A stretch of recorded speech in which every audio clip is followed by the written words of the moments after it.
Rasulullah Shallallahu Alaihi Wasallam dengan Buraidah kalau tidak salah, dakhala al-masjidah, mereka berdua masuk ke masjid.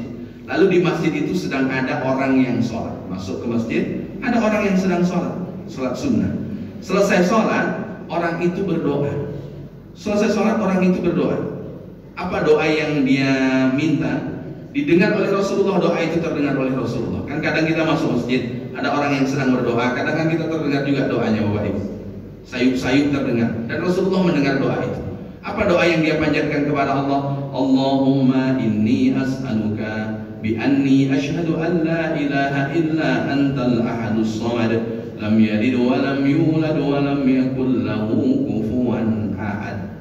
Dia berdoa, prolog doa itu dengan membaca surat Al-Ikhlas. Prolog itu pengantar, wasilah. Bismillahirrahmanirrahim.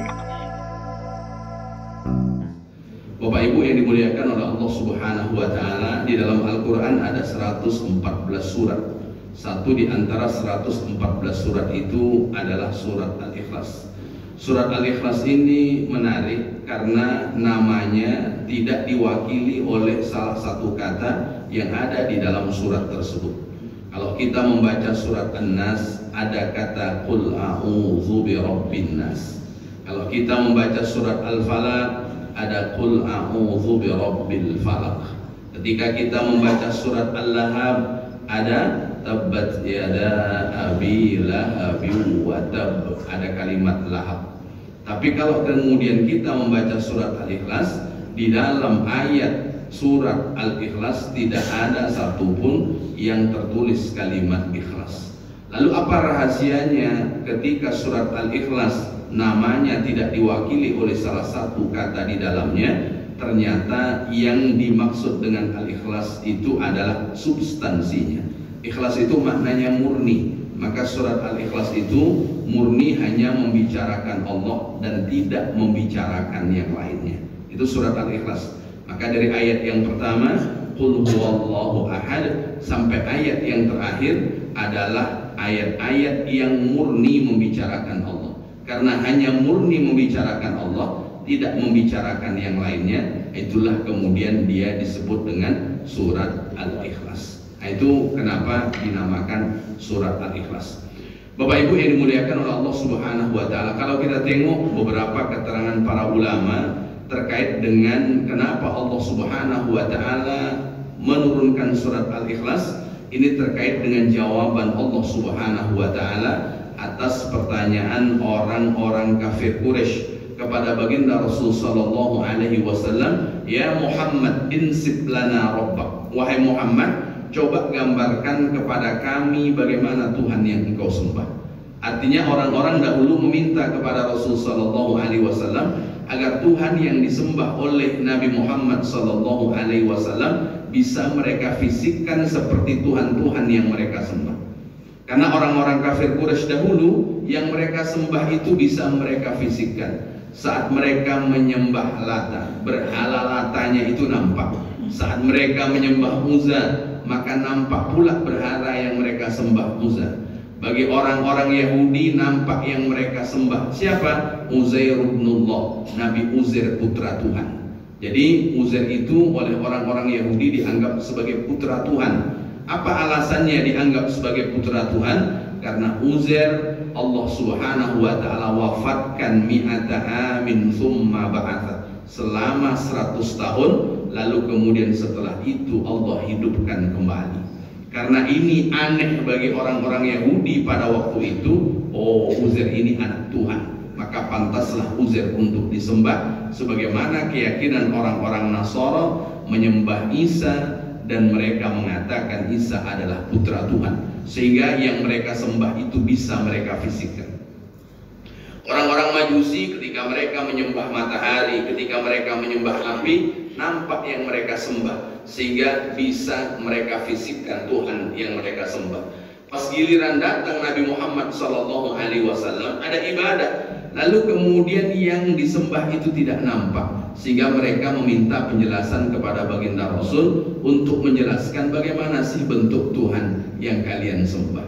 Karena mereka minta agar mendefinisikan, agar menfisikkan Tuhan, maka Allah Subhanahu wa taala menurunkan surat Al-Ikhlas dengan jawaban kul, katakanlah wahai Muhammad, huwallahu ahad.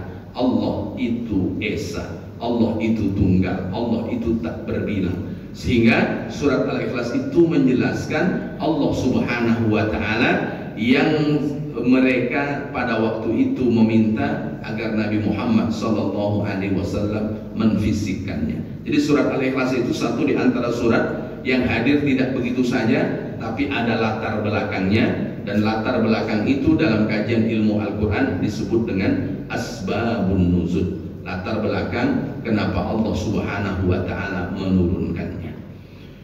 Berikutnya, Bapak Ibu yang dimuliakan oleh Allah Subhanahu wa taala, di antara keutamaan surat Al-Ikhlas, Sayyidah Aisyah radhiyallahu anha yang menceritakan, anna Nabiya sallallahu alaihi wasallam ba'atha rajulan fi sariyatin. Baginda Rasul sallallahu alaihi wasallam mengutus seseorang untuk menjadi pimpinan perang. Maka kalau kita baca literatur keagamaan, ada perbedaan kalimat sariyah dengan ghazwah, meskipun makna terjemahannya sama-sama berperang. Itulah yang menunjukkan bahwa bahasa Indonesia secara kosakata ini mohon maaf lebih miskin dibanding bahasa Arab. Sehingga ketika bahasa Arab menyebutkan sariyah, bahasa Arab menyebutkan ghazwah, bahasa Indonesia hanya mampu menghadirkan dengan kalimat perang. Tapi ternyata dalam bahasa Arab antara ghazwah dengan sariyah itu berbeda. Di mana letak perbedaannya?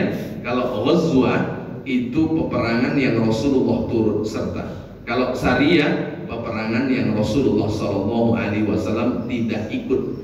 Karena Rasulullah sallallahu alaihi wasallam tidak ikut, maka Rasulullah sallallahu alaihi wasallam menunjuk seseorang untuk menjadi pimpinan perang.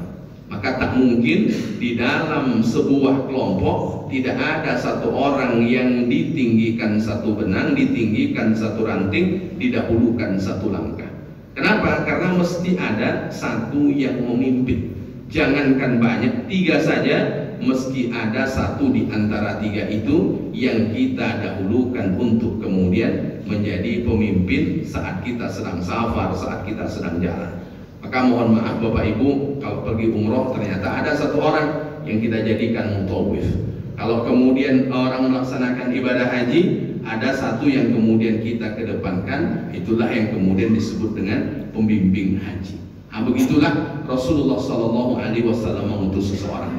Karena Rasulullah sallallahu alaihi wasallam utus, maka secara otomatis dia pimpinan secara struktural di dalam peperangan, dan dia juga pimpinan spiritual di dalam ibadah saat peperangan. Maka begitulah Rasulullah sallallahu alaihi wasallam mewariskan kepemimpinan. Bukan hanya sekedar mampu di struktural saat dia menjadi pemimpin, tapi juga mampu di dalam spiritual saat dia memimpin. Nah, begitulah kepemimpinan yang Rasulullah wariskan. Rasulullah wariskan kepada Sayyidina Abu Bakar, Sayyidina Umar, Sayyidina Utsman, Sayyidina Ali radhiyallahu anhu. Jadi kedua-duanya Rasulullah wariskan. Lalu kemudian Bapak Ibu yang dimuliakan oleh Allah Subhanahu wa taala, karena dia juga pemimpin dalam spiritual, maka secara otomatis dia jadi imam saat sholat. Ketika dia imam sholat, Bapak Ibu yang dimuliakan oleh Allah Subhanahu wa taala, setiap rakaat kedua dia selalu membaca surat Al-Ikhlas.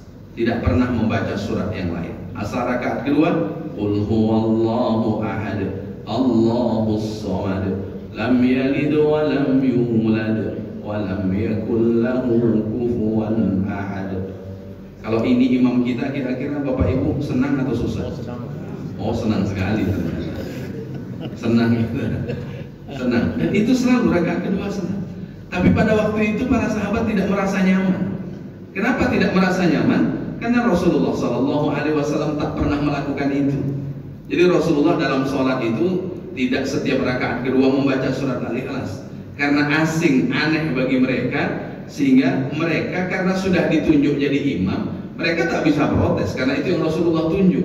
Cuman mereka tidak merasa nyaman, sehingga ketika pulang dari peperangan mengadulah kepada baginda Rasul Sallallahu Alaihi Wasallam. Rasul, si fulan yang engkau pilih untuk memimpin kami, kalau sholat rakaat kedua baca surat Al-Ikhlas, tak pernah baca surat yang lainnya. Dan Rasulullah SAW ketika mendengarkan kabar ini, apa kata Rasulullah kepada yang mengadu? Saluhu li ayyi syai'in yasna'u dzalik. Coba tanya kepada mereka, kepada yang bersangkutan, kenapa dia buat sholat asar rakaat kedua baca surat Al-Ikhlas. Jadi Rasulullah minta untuk tanya terlebih dahulu, tabayyun, minta keterangan, sehingga kita tidak langsung menyalahkan, sehingga kita tidak langsung mengatakan itu salah. Kenapa? Minta penjelasan terlebih dahulu. Jadi Rasulullah minta agar kemudian mereka yang melaporkan itu minta penjelasan kepada yang tadi membaca surat Al-Ikhlas. Dan ini keterangan dikutip oleh Imam Ibnu Katsir di dalam tafsir beliau. Lalu kemudian setelah ditanya, apa jawabannya? Ana aqul huwallah adalah surat yang membicarakan sifatur rahman, sifat Allah Subhanahu wa taala. Ana uhibbu an aqra'a biha, dan aku senang membaca surat Al-Ikhlas tersebut. Itu saja jawabannya. Karena surat Al-Ikhlas satu-satunya surat hanya membicarakan tentang Allah, tak membicarakan yang lainnya, maka aku senang kalau surat yang aku baca hanya membicarakan tentang Allah, tak membicarakan yang lain. Bapak Ibu, orang kalau sholat membaca firman Allah Subhanahu wa ta'ala, lalu kemudian dia paham pesan-pesannya, paling tidak ada yang nyangkut pesan dari surat yang ia baca, maka secara otomatis kan akan terbayang juga sedikit banyak. Maka kalau yang dibaca qul huwallahu ahad, yang terbayang hanya Allah Subhanahu wa ta'ala, tak pernah terbayang yang lainnya, karena di dalam surat itu yang dibaca adalah tentang sifat-sifat Allah Subhanahu wa ta'ala. Maka kalau seandainya bapak-bapak sholat nih untuk bapak-bapak, lalu kemudian imamnya baca tentang ayat poligami, kira-kira yang terbayang oleh bapak-bapak? Umpamanya ini kan, fankihu ma taba lakum minan nisa'i mathna wa thulatsa wa ruba'. Kira-kira apa yang terbayang Pak kalau imamnya baca surat poligami ini, ayat poligami ini? Oh, yang terbayang kalau lah balik istriku mau tanda tangan. Nah, itu kan. Nah, ini kan kadang jadi ayat yang dibaca itu kadang kan kita terbawa tentang kisah dalam ayat yang dibaca tersebut. Maka dia hanya suka dengan surat Al-Ikhlas karena dalam surat Al-Ikhlas itu yang dibicarakan hanya sifat Allah Subhanahu wa ta'ala, tidak membicarakan yang lainnya. Nah, itu jawabannya. Lalu kemudian apa kata Rasulullah sallallahu alaihi wasallam? Ahbiruhu bi annallaha yuhibbu. Kabarkan kepadanya bahwa Allah Subhanahu wa taala mencintainya. Jadi meskipun Rasulullah sallallahu alaihi wasallam tidak lakukan, meskipun pada waktu itu sahabat bertanda tanya kenapa harus baca surat Al-Ikhlas di setiap rakaat kedua, ternyata Rasulullah sallallahu alaihi wasallam setelah mendapatkan penjelasan, Rasulullah tidak melarangnya, Rasulullah tidak menyalahkannya, justru kata Rasulullah beri kabar kepada dia bahwa Allah Subhanahu wa ta'ala mencintainya. Ini bapak-bapak bisa jadikan alasan kalau imam di rumah asal rakaat kedua baca surat Al-Ikhlas. Selesai sholat istrinya protes, abang kok asik surat Al-Ikhlas saja? Ah, itulah engkau tak ngaji. Ah, coba ngaji subuh tadi. Ah, itu bahwa rakaat kedua itu adalah dibaca surat Al-Ikhlas. Ini dalilnya bahwa rakaat kedua mengkhususkan surat Al-Ikhlas. Makanya banyak di kampung-kampung kalau sholat tarawih Bapak Ibu, rakaat kedua apa yang dibaca? Surat Al-Ikhlas. Rakaat kedua Ikhlas, rakaat kedua Ikhlas. Kita baru ngaji beberapa hari, memang di kampung ini banyak orang yang sesat lah. Tak dibuat oleh Rasulullah rakaat kedua baca surat Al-Ikhlas, dia buat pula surat Al-Ikhlas. Coba seperti saya, tidak ngaji, tidak ada itu. Oh ternyata ngajinya tak sampai. Bahwa surat Al-Ikhlas itu justru dipuji oleh Rasulullah, tapi dengan catatan bukan durasinya, tapi substansinya. Bapak Ibu suka dengan surat Al-Ikhlas? Sering dibaca?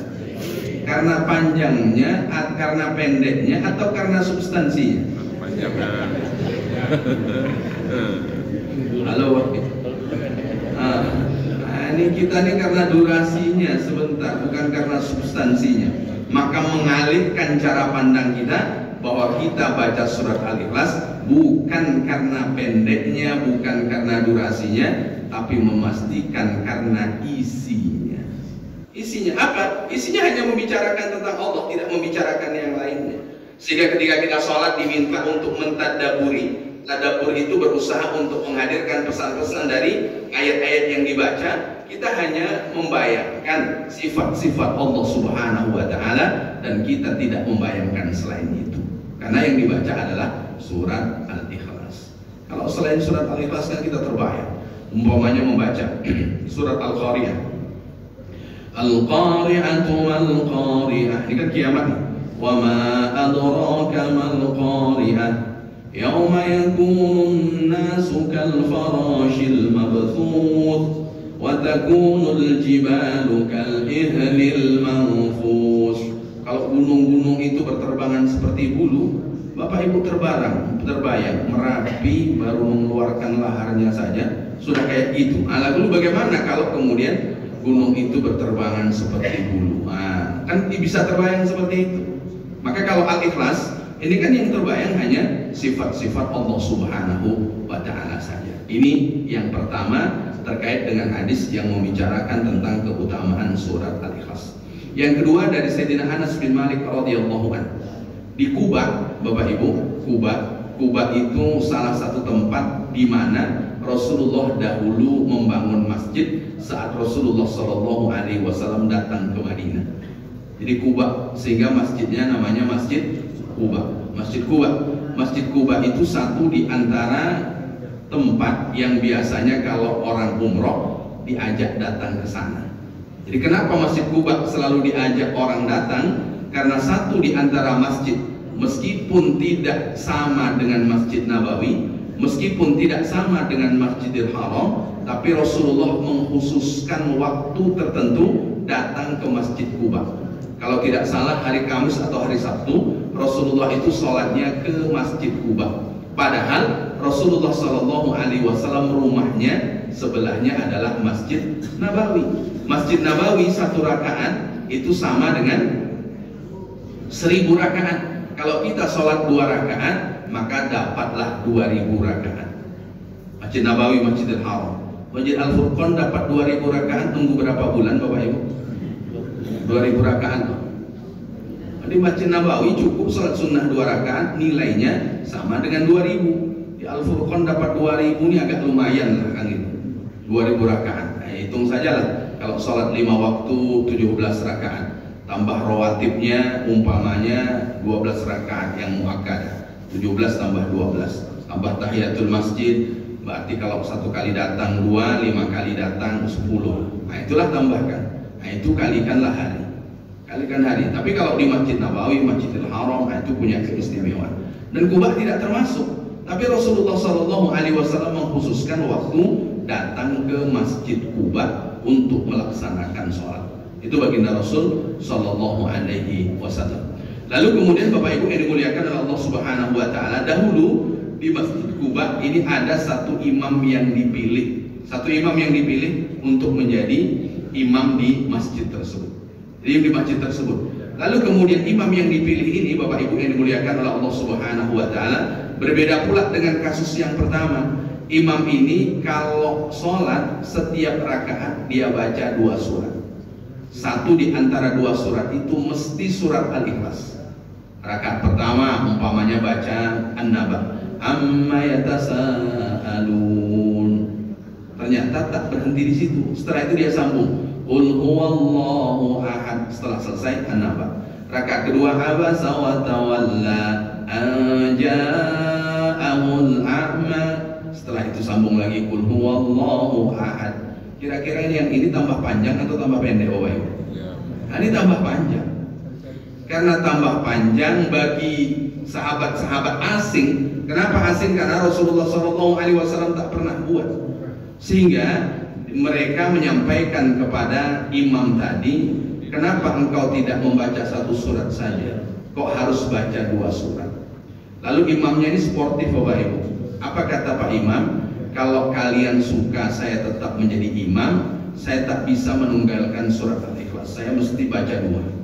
Saya tak bisa meninggalkan surat Al-Ikhlas. Saya mesti 2. Kalau kalian suka, aku akan tetap jadi imam. Tapi kalau kalian tidak senang, aku akan mundur. Nah, ini dia.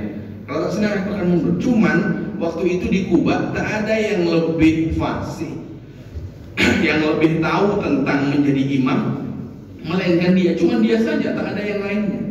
Maka akhirnya seperti tak punya pilihan. Sehingga karena seperti tidak punya pilihan, maka akhirnya mencarilah solusi kepada baginda Rasul sallallahu alaihi wasallam.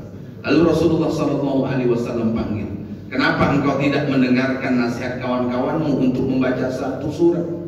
Tak cukup bagimu membaca satu surat. Kenapa engkau harus tetap ada surat Al-Ikhlas di dalam sholat yang engkau lakukan?" Jadi dari 2 surat yang dia baca selesai sholat itu, selesai membaca Fatihah di setiap rakaat, dia baca 2 surat. Lalu kemudian apa jawaban yang bersangkutan? Uhibbuha. Rasul, aku suka surat Al-Ikhlas. Maka kata Rasulullah, hubbuka iyyaha adkhalakal jannah. Sukamu terhadap surat Al-Ikhlas itulah yang mengantarkanmu masuk ke dalam surga.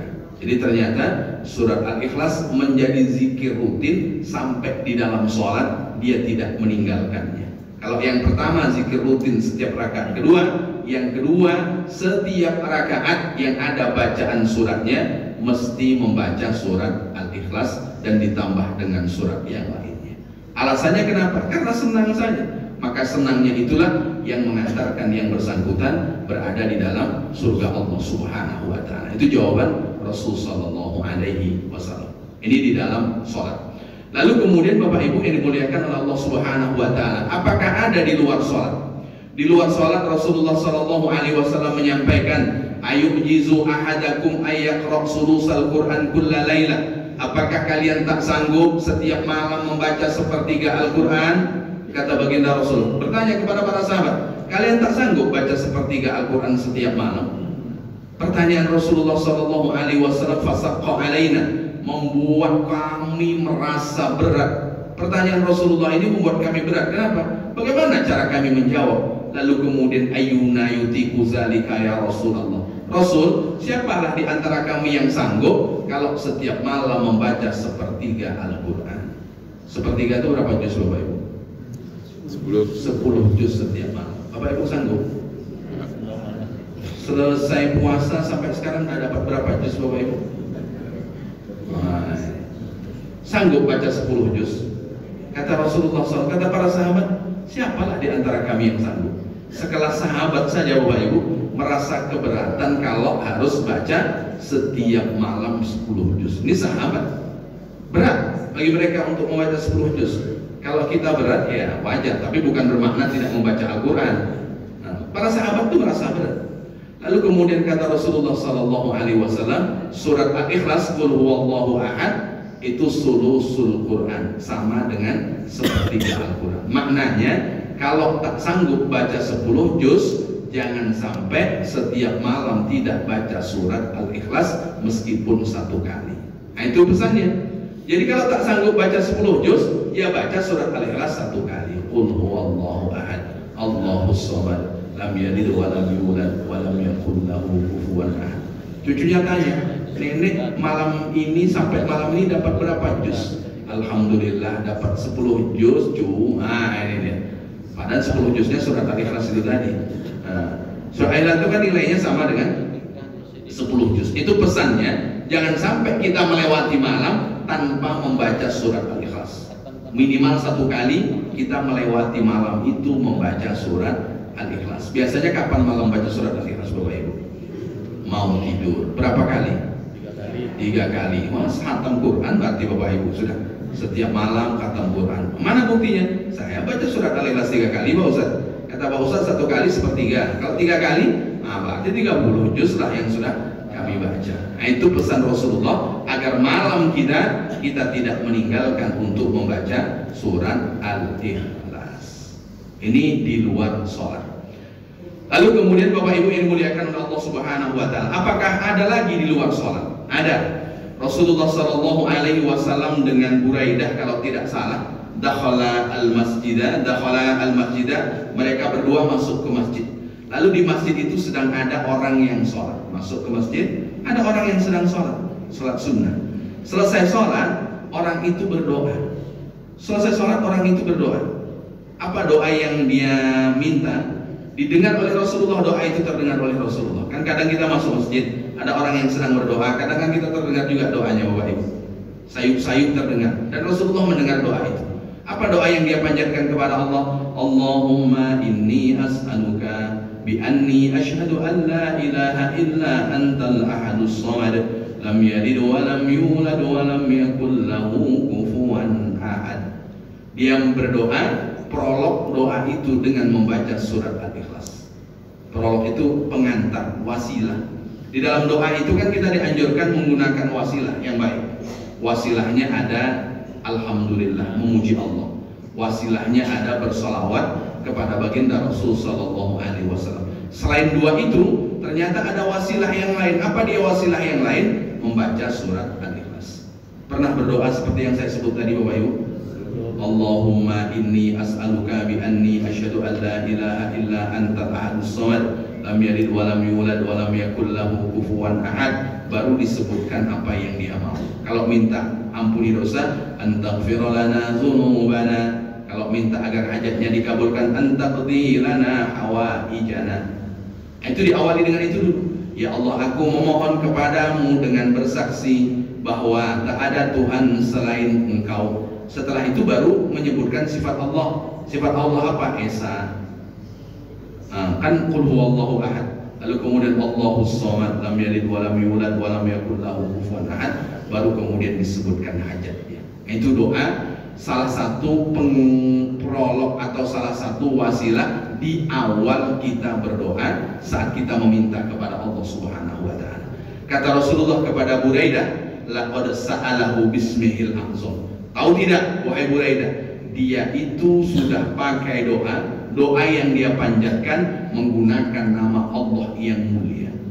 Makanya kalau kita berdoa itu dianjurkan untuk menggunakan Asmaul Husna. Asmaul Husna kan satu diantaranya kalau kita minta rezeki, ya Razzaq urzuqna. Kalau kita minta disayang oleh Allah, ya Rahman ya Rahim irhamna. Tadi dia sudah menggunakan nama Allah yang mulia. Yang mana? Yang ada di dalam surat Al-Ikhlas. Iza sa'alahu iza su'ila bihi a'ta. Allah Subhanahu wa taala ketika diminta dengan menggunakan pengantar surat Al-Ikhlas, Allah Subhanahu wa taala akan memberi. Maknanya doa yang diawali dengan surat Al-Ikhlas satu di antara doa yang mustajabah.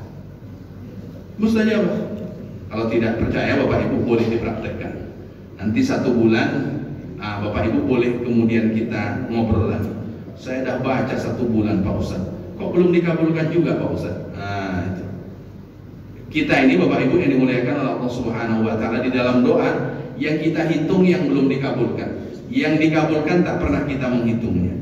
Ini kita kadang tak lurus ketika kita membandingkan. Jadi membandingkan itu harus lurus, maknanya berapa banyak yang sudah Allah Subhanahu wa taala kabulkan. Contoh sederhana beginilah Bapak Ibu. Tadi malam waktu mau tidur baca doa Bapak Ibu. Halo Bapak Ibu, baca. Allah kabulkan tidak? Kabulkan, bangun, buktinya Bapak Ibu kan. Nah coba tak bangun. Apa kira-kira pengumuman pagi ini di masjid? Di grup WhatsApp, di masjid. Itu kan Allah kabulkan. Kalau setiap doa kita mau tidur lalu Allah bangunkan kita, Allah kabulkan, kira-kira sudah berapa malam Allah kabulkan sejak kita berdoa? Tak terhitung. Tapi yang itu kan kita tak menghitungnya. Yang kita hitung yang belum Allah kabulkan saja. Berapa kali Bapak Ibu masuk ke toilet baca doa, lalu bisa keluar dari toilet, kira-kira Allah kabulkan tidak? Kalau seandainya Allah tidak kabulkan, Bapak Ibu masuk toilet tak keluar, agak 1 pekan sajalah, kira-kira kemana kita pagi hari ini? Di rumah sakit kita. Jadi yang itu kita jarang menghitungnya. Padahal doa itu sudah Allah Subhanahu wa taala kabulkan. Tapi paling tidak sebagai bentuk kita sungguh meminta kepada Allah, selain memuji Allah, selain bersolawat kepada Nabi, maka mintalah dengan surat Al-Ikhlas. Berarti surat Al-Ikhlas ini dibaca tidak di dalam sholat, di luar sholat, dijadikan pengantar, dijadikan wasilah di dalam berdoa meminta kepada Allah Subhanahu wa ta'ala. Ini terkait dengan zikir surat Al-Ikhlas di luar sholat.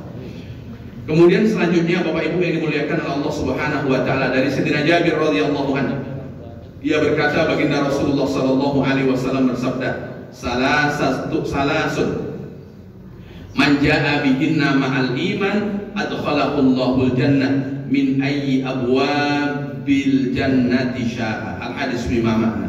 Orang yang meninggal dalam keadaan beriman, sebelum meninggal dia melakukan 3 amal. Sebelum meninggal ada 3 amal yang dia lakukan, tapi meninggalnya dia dalam keadaan beriman, maka Allah izinkan ia untuk masuk ke dalam surga dari 8 pintu mana saja yang dia mau. Bapak Ibu kira-kira mau lewat pintu mana masuk ke dalam surga Bapak Ibu? Kalau masuk ke Masjid Al-Furqan ada pintu berapa tuh? 2, 3, 4, 5. Ada pintu 5. Bapak Ibu tinggal milih saja. Kalau bapak-bapak pastinya salah satu kanan kiri pintu paling depan. Kalau ibu-ibu pilihannya lebih banyak, ada 3 pintu. Nah, bapak-bapak cuma 2 pintu nih. Iya, bapak cuma 2 pintu ya. Nah, ibu-ibu yang lebih banyak di pintunya. Surga itu 8. Dari pintu mana saja Allah izinkan. Tapi siapa yang orang Allah izinkan untuk masuk ke dalam surga dari 8 pintu mana saja yang dia mau? Ada khusus untuk perempuan. Ada kemudian umum, boleh laki-laki, boleh perempuan. Ibu-ibu mau dikasih bocoran yang khusus untuk perempuan? Mau Bu? Nah, saya kasih tahu lah bocorannya. Kalau khusus untuk perempuan ini tidak bisa bagi laki-laki, hanya untuk perempuan saja.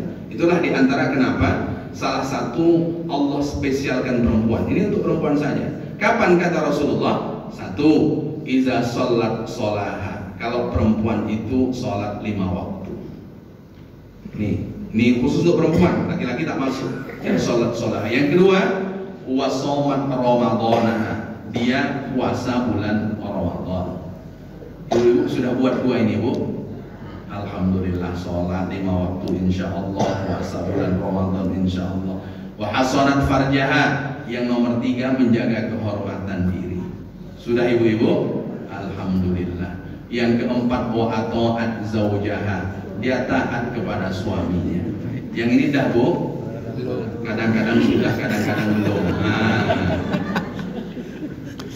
Ini yang 4 ini. Ini 4 khusus untuk perempuan. Bapak-bapak tak dapat yang 4 ini. Kalau ini sudah, silakanlah masuk ke dalam surga manapun yang ibu-ibu mau. Asal 4 ini ibu-ibu buat ya. Nah, yang 4 ini.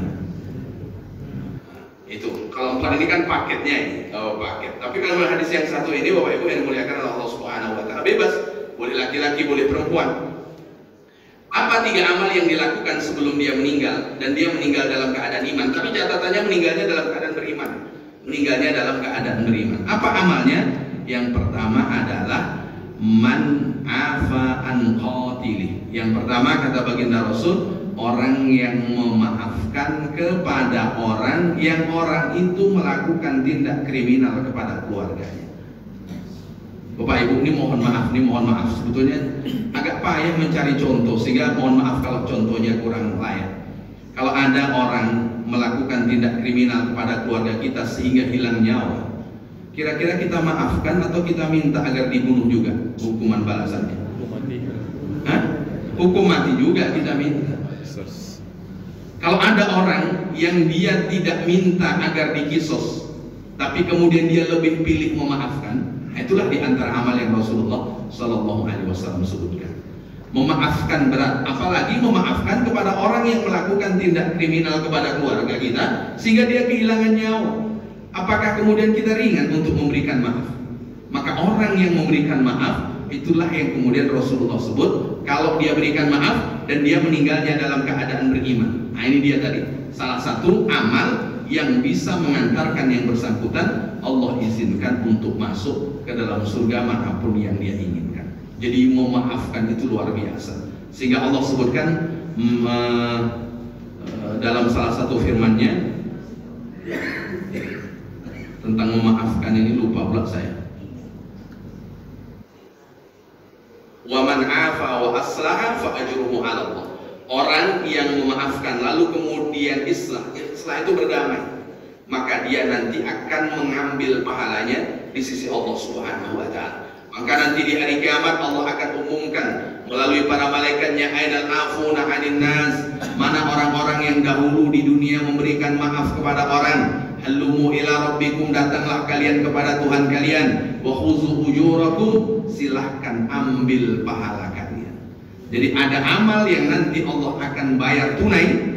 Allah tidak transfer dalam buku catatan amal kita. Jadi kalau buku catatan amal, Bapak Ibu pernah nengok rekening buku catatan amal Bapak Ibu? Enggak pernah. Rekening bank? Banyak saldonya Bapak Ibu? Saya tak minta, cuma tanya aja Bapak Ibu. Jadi buku catatan amal kita tak bisa menengoknya, karena nanti ada saatnya Allah Subhanahu wa Ta'ala akan bagikan.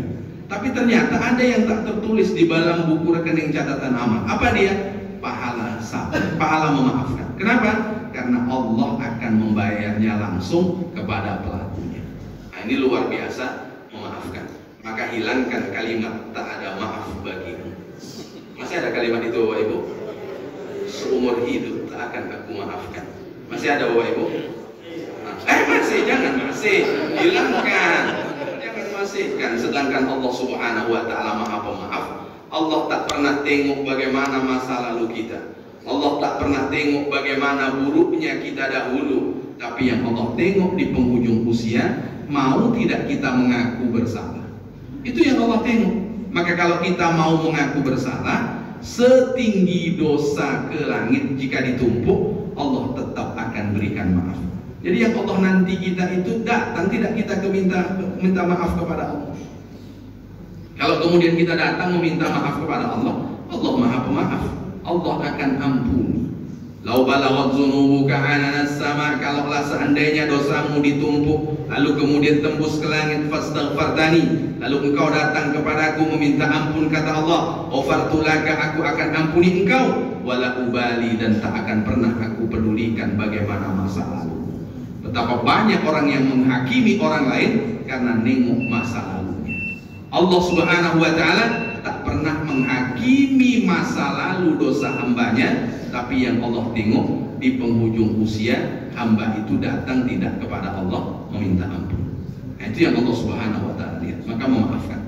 Kemudian yang kedua, kata baginda Rasul sallallahu alaihi wasallam, man adda dainan khafiyan. Yang kedua, orang yang membayarkan hutang orang lain diam-diam. Ini pernah saya sampaikan Bapak Ibu. Jadi kalau ada orang punya hutang, bayarkan. Tapi dia tak cerita-cerita. Kita ini amalnya sedikit, ceritanya banyak. Nah, jadi kalau bisa orang punya hutang, bayarkan diam-diam. Tapi jangan pula kawan yang di showroom hutangnya Bapak Ibu bayarkan. Yang bayarkan yang mana yang susah, dia. Kalau ke showroom tuh biasanya tak begitu susah dia. Nah, kalau hutangnya namanya ke showroom ya kan. Ya, orang-orang yang punya kartu kredit, belanja, nah, itu tak usah bayarkan. Biasanya banyak duitnya itu kan. Nah, biasanya di mana ya orang-orang yang susah belanjanya Bapak Ibu? Kedai harian. Tengoklah buku catatan hutang di kedai harian. Ada buku catatan hutang di kedai harian tuh Bapak Ibu? Ada Bu? Kalau ada, tengoklah orang yang paling susah, bayarlah. Tapi jangan kasih tahu, Bu, hutang ibu aku yang bayarnya Bu. Ibu cium tanganku dulu Bu. Nah itu artinya ketika kita bayarkan, kita rahasiakan. Hanya kita dengan pemilik kedai. Nanti sampaikan kepada dia, katakan bahwa hutangnya sudah lunas. Tapi mohon maaf Ibu, saya minta tolong kepada Ibu, tolong rahasiakan. Jangan kasih tahu saya yang membayarnya. Kira-kira waktu dia mau minta maaf tak bisa bayar hutang, lalu kata Ibu, kedai hutangmu sudah lunas, gimana kira-kira rasanya Bapak Ibu? Oh, orang paling senang hidup itu tak punya hutang. Betul Bapak Ibu? Nampaknya punya hutang semuanya. Yang nikmat itu kan saat tak punya hutang. Tak punya hutang itu nikmat. Duitnya banyak, asal masuk tanggal muda tagihannya banyaknya minta ampun. Kredit A, kredit B, C dan seterusnya. Maka yang paling enak itu tak punya hutang. Itu. Maka Rasulullah mengajarkan doa, Allahumma inni a'udzubika min ghalabatid dain. Ya Allah, aku mohon perlindungan kepadamu untuk tidak menjadi orang yang terlilit hutang. Yang ketiga, wa qara'a asra marratin qul huwallahu ahad ba'da shalawatil maktubah, al-hadis fi mana. Kalau dia selesai sholat 5 waktu, dia akan berzikir surat Al-Ikhlas sebanyak 10 kali. Berat atau ringan Bapak Ibu? 10 kali selesai sholat? Rutin? Berat. Dulu Abu Bakar siapa? Mertua Rasul. Tanya ke Rasul, au ihdahunna ya Rasulullah. Rasul, kalau 1 kali saja gimana Rasul? Coba bayangkan. Abu Bakar ini sahabat, kalau selesai sholat bacanya 1 kali saja gimana wahai Rasul? Kata Rasulullah, au ihdahunna, satu kali pun tidak apa-apa. Jadi untunglah sudah ditawar oleh Abu Bakar. Jadi meskipun tak sanggup 10 kali selesai sholat, satu kali pun tidak apa-apa. Itulah 3 amal. Kalau kita meninggalnya dalam keadaan beriman, Allah izinkan kita untuk masuk dari pintu mana saja yang kita inginkan. Ini zikir surat Al-Ikhlas selesai melaksanakan sholat. Bapak Ibu yang dimuliakan oleh Allah Subhanahu wa Ta'ala, yang terakhir terkait dengan surat Al-Ikhlas. Terakhir dengan surat Al-Ikhlas ini, Sayyidina Anas yang bercerita, didokumentasikan juga oleh Imam Ibnu Katsir dalam tafsir beliau. Dahulu ada sahabat Rasul namanya Muawiyah bin Muawiyah Al-Laythi, meninggal. Dan ketika Muawiyah meninggal, Rasulullah sedang berada di Tabuk. Tabuk itu salah satu tempat yang dahulu terjadi peperangan sehingga disebut dengan perang Tabuk. Itu Rasulullah sedang di Tabuk. Di Madinah ada yang meninggal. Siapa? Muawiyah bin Muawiyah Al-Laythi. Pagi hari itu bersamaan dengan meninggalnya Muawiyah, matahari terbit tak seperti biasanya, tidak mengeluarkan sinarnya yang menyilaukan mata. Dan aneh bagi Rasulullah karena tak pernah seperti itu. Sehingga Rasulullah bertanya kepada malaikat Jibril tentang kondisi cuaca pagi terkait dengan matahari yang terbit tak pernah seperti biasanya dan tak pernah Rasulullah saksikan sebelum-sebelumnya. Lalu kata Jibril, mata bil Madinati Muawiyah bin Muawiyah Al-Laythi, memberikan kabar kepada Rasul, oh di Madinah ada yang meninggal wahai Rasul, namanya Muawiyah. Maka kalau ada orang yang meninggal, kabarkan. Sebagaimana Jibril mengabarkan kepada baginda Rasul sallallahu alaihi wasallam. Jadi kalau ada orang meninggal di masjid diumumkan innalillahi wa inna ilaihi raji'un, itu anjuran. Maka kalau ada orang meninggal, jangan tak dikabarkan, kabarkan.